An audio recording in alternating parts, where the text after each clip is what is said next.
Hello, my noble band of outlaws. Outlaw Samurai coming at you live with a video. Well, if you saw the title and the thumbnail, you'll know that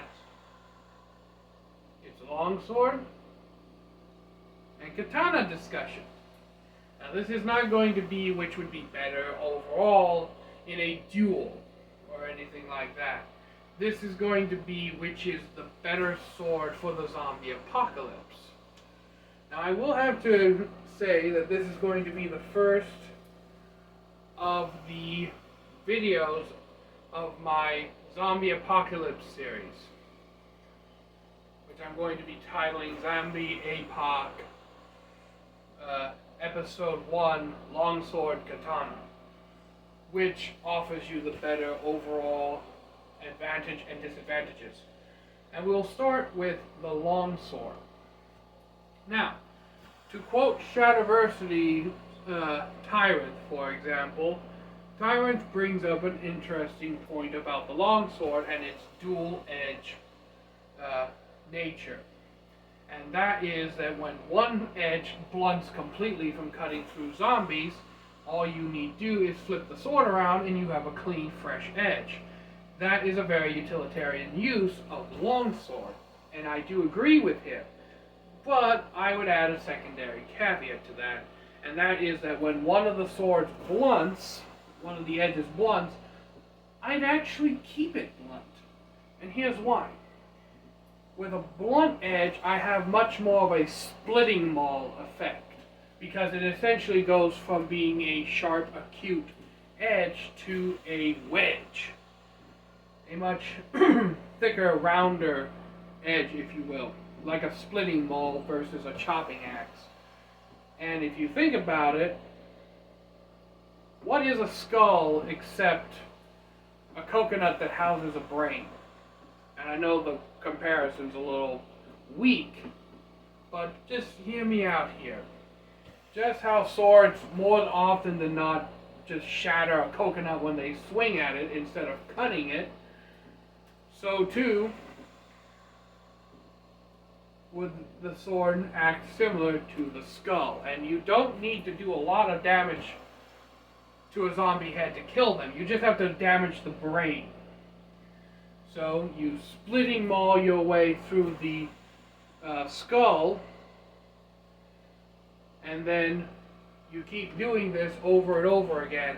And if you have to face a survivor, which you know is going to be wearing thick clothing like leather jackets and such, you can switch over to your sharp edge in order to deal with humans. Also, generally, straight swords have easier times thrusting, at least in terms of the control. You gain much more control thrusting with a straight sword because the point is already in line with the motion of the thrust. Now, there's a few other benefits to the longsword overall, and you may be wondering why I chose the Warrior O, and that's simple. These two are of comparable size, with the Warrior O just being slightly longer at maybe an inch and a half, with an inch and a half longer blade than this. Now, I can't really do an apples to apples comparison with the grip because I made the Suka core specifically for my use, but this did have a 10-inch grip on it originally. That's what you'll get from Cold Steel. So they do have also comparable grip sizes. Now, the advantages of the longsword is that if this sword is actually lighter than the Warrior O, but still has very nice cutting power, and that is because of the diamond cross-section of the blade. As we can see here, there's a central ridge, and the central ridge is flat ground to a 0 point, which how swords are supposed to be ground, giving us a 0-degree apex edge that is very conclusive to cutting and chopping. This sword is lighter, but does not necessarily sacrifice all of its cutting power. The Warrior O is definitely a better cutter because of its overall blade design. But this is definitely up there. If I had to give a percentage, if the Warrior O cuts 100%, this cuts 75. While also maintaining its ability of a good thrusting blade. Now, another thing is that there's also the technique of half swording. Now, I personally do not really know how to half sword, and I don't really like the idea of half swording with a double-edged blade, because generally when I half sword something, I hold the flat of the blade with my thumb and my fingers like this. Sometimes you'll see people, they'll half sword like this, and in some of the actual manuscripts they'll be half swording like this. But I don't like that, because if I push the tip into something and this hand slips, yeah, no more fingies. I like my fingies to stay on my handy. So I half sword generally like this to avoid that. Now, you heard me mention an advantage of the longsword that the katana doesn't have. Aside from it just being a lighter weapon, but does not compromise on its cutting ability too much. And that is that it has a crossguard. Now, I'm not going to be like Shadowversity and say that the crossguard is the ultimate kind of guard for sword to have because of how protective it is. You're fighting against zombies and generally humans that are coming in. Generally speaking, most of your survivors in a zombie apocalypse will not be packing a sword, and if you're a swordsman in the zombie apocalypse and you have to go up against a survivor and all they have is a hatchet or a knife, you really don't have to worry about any kind of errant strikes going towards your hand, because the length of the blade puts you at a clear advantage in that situation. But what this configuration of the hilt does is allow for something called the murder stroke, which is where you hit your opponent in the head with the tip of your crossguard. And if you've ever swung a pickaxe or a garden hoe before, one of the pointed ones, you'll know that them bitches sink deep into the ground. That's because you're generating a whole lot of force on a very minuscule point in comparison. The smaller the point of impact, the greater impact force it will have, the better the piercing power. That's why swords like the rapier are so good at thrusting, and how we've seen that a properly made, properly stiffened rapier will thrust completely through a human being, into the chest and out through the back. This will do something similar because of its diamond-rich construction, which, as I said, it has a diamond shape to it. This, I have no doubt, would go through an entire human body if I really had to thrust it through one. But that aside, overall, the longsword being the lighter, nimbler sword with very good cutting power and thrusting ability, plus the ability to use a bunch of complex strikes that generally you wouldn't need to use against a zombie, but they can definitely help you in avoiding getting bitten by one. You may think that this blade overall would be the be-all end-all, the ultimate sword for the zombie apocalypse. Not really, because now we're going to the katana. And the reason I say that the katana is better than the longsword is because it is a slight bit heavier. You have that extra weight in the blade to really assist you in getting through a target. Because if you're fighting a zombie, and let's say you've already fought 2 or 3 zombies already, and another one comes up at you, true, you'll be a little more rested and a little more well kept in your energy reserves. using this, but you also have to exert more force to compensate for the blade's lack of weight. With a slightly heavier sword, you don't have to exert as much force to get the same kind of damage, because the weight of the blade pretty much, once you bring the sword down, the weight really assists in the cut. As you noticed when I was doing those fancy sword techniques with the longsword,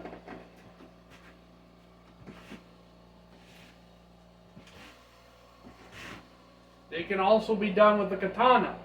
Now the difference is that the katana does not have a back edge to cut with, but a single-edged sword does have a major advantage that I don't see a lot of people talking about or taking advantage of in a fight, and that is the fact that it has a thick, robust spine. This is the spine of the sword. The ridge line on the long sword is its spine. The material that would have been used to forge a secondary edge is in turn put into the spine, making the blade overall far much more rigid and much more harder to bend. I cannot physically bend this sword blade at all. Whereas with the long sword, I can bend it, but only in the upper third, which generally is what you want. You want the base to not bend at all. You want a blade, if it's going to do a lot of bending, to basically bend from my finger on this way.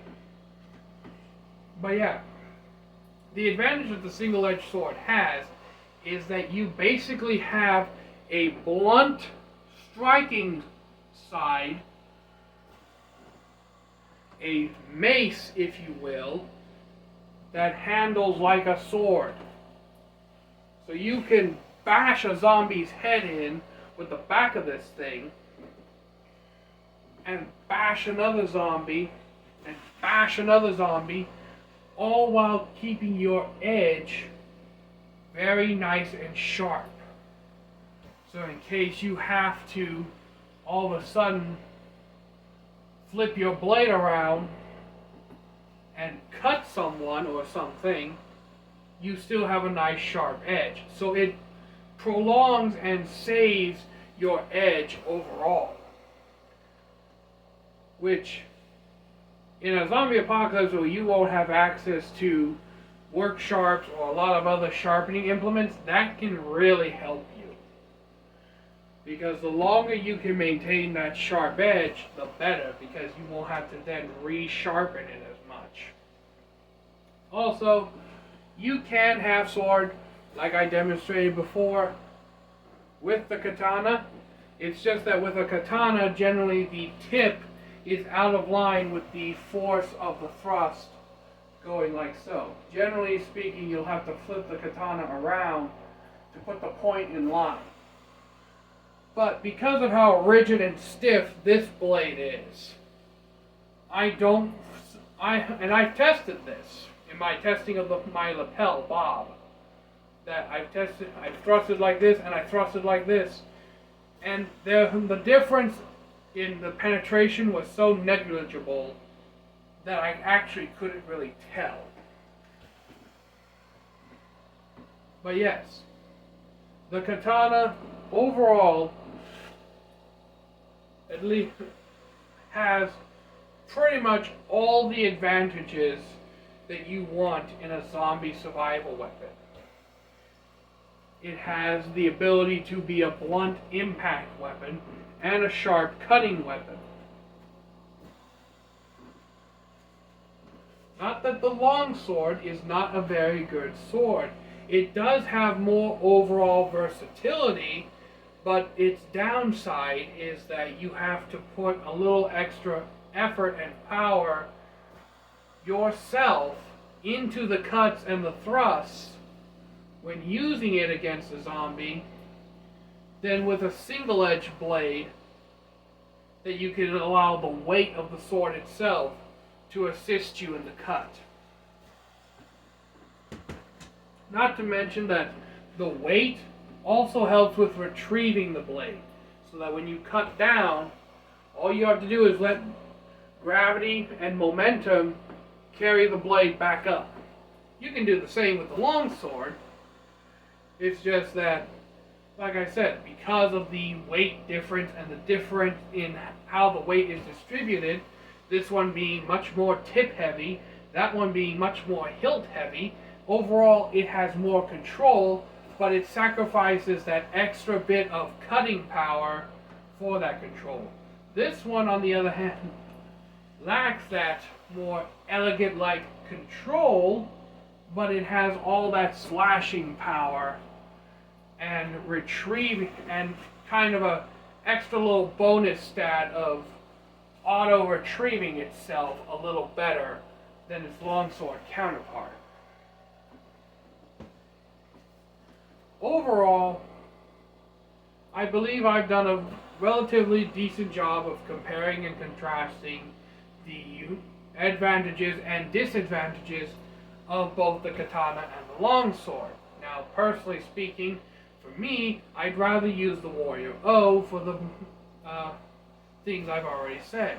The extra weight and the fact that I can use it for just a tad bit longer without having to put that extra exertion in when I'm cutting something is compared to the longsword. Now,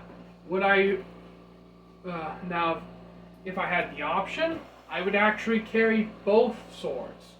I would strap the Warrior O to my back, and I would use the longsword actually as a more primary weapon against small groups of zombies, and this one against larger groups.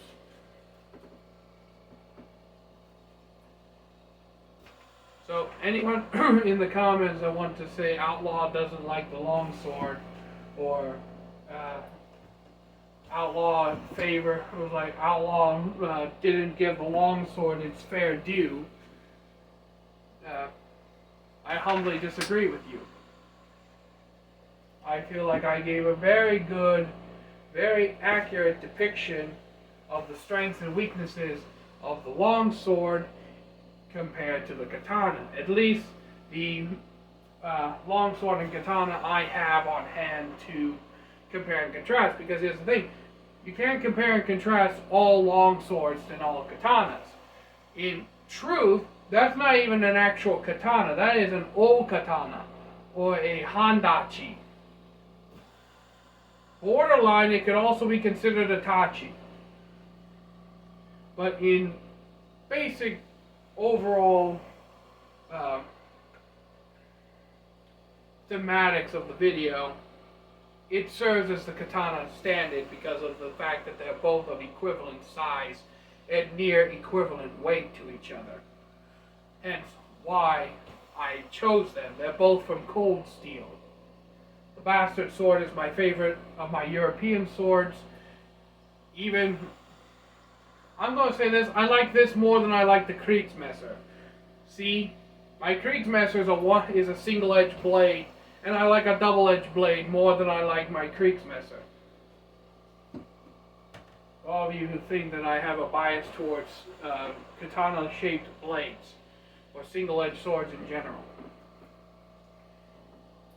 Now, that's basically it for this video, since it is also almost 20 minutes long.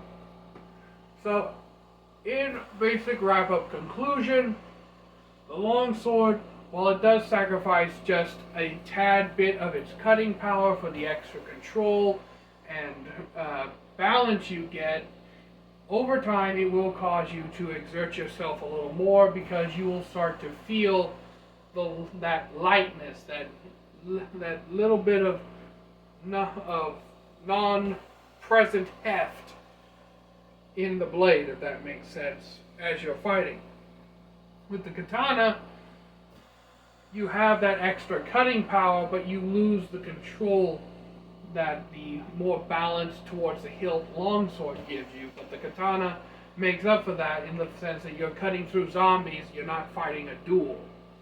So, honestly speaking, in this scenario, the cut-centric sword, the sword that borders more on the cut, is kind of a little bit better and more advantageous, especially since, like I said before, you basically have a mace that functions as a sword. Okay, a mace with the dexterity and control of a sword, you really can't beat that. You have a edged and melee, you have a blunt and edged melee weapon in one. So that's pretty much it for this zombie video. Look forward to the next one, because sneak peek, we will be comparing single-edged swords in the zombie apocalypse. More accurately, my Viking sword and the 1796 Light Cavalry, British Light Cavalry saber.